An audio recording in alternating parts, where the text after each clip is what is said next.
የዓለማችን ቀጭኑ በእጅ የተሰራ ኑድል ይህ ቻይናዊ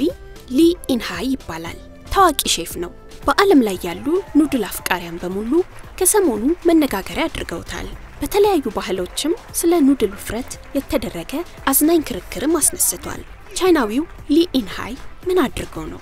እናንተ በመጠኑ የምታውቁትና ወዳችሁ የምትመገቡት ኑድል ይሄኛው ነው ሊ ኢንሃይ ታዲያ በመጠኑ እጅግ በጣም ቀጭን የሆነውን የዓለማችንን ኑድል ለመስራት ቆርጦ ተነስቷል ከዚህ ቀደም በዚሁ መድረክ ላይ 0.14 ሚሊ ውፍረት ያለው ኑድል አዘጋጅቶ በዓለም ድንቃ ድንቅ መዝገብ ላይ ተቀባይነት አላገኘም ነበር ዛሬስ ይሳካለት ይሆን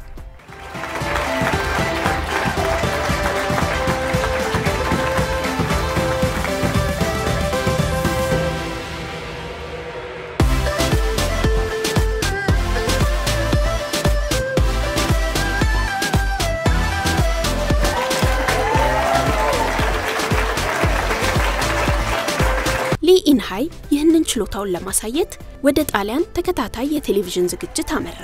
ጣሊያን ሚላን በሚገኘው በሎሾ ዴይ ሪካርድ መድረክ ላይ ችሎታውን ለማሳየት ተዘጋጀ ኑድሉን ሊሰራበት ያዘጋጀው ሊጥ እያሽከረከረ ተመልካቾቹን በማዝናናት መድረኩን ተቆጣጣረው ትዕይንቱን የሚመለከቱት ሰዎችም በጭብጨባ አጀቡት በሚያስገርም ቅልጥፍናና ብቃት ኑድሉን ሰርቶ ጨረሰ እጅግ በጣም ቀጫጭን ኑድሎች አንዷን ዘለላ ኑድል ብቻ በመለየት ልኬቱ ተካሄደ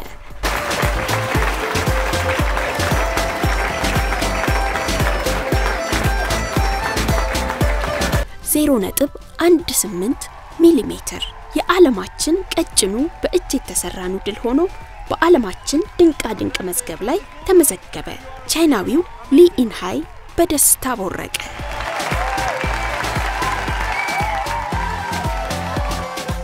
የኢትዮጵያ ልጆች ቴሌቪዥን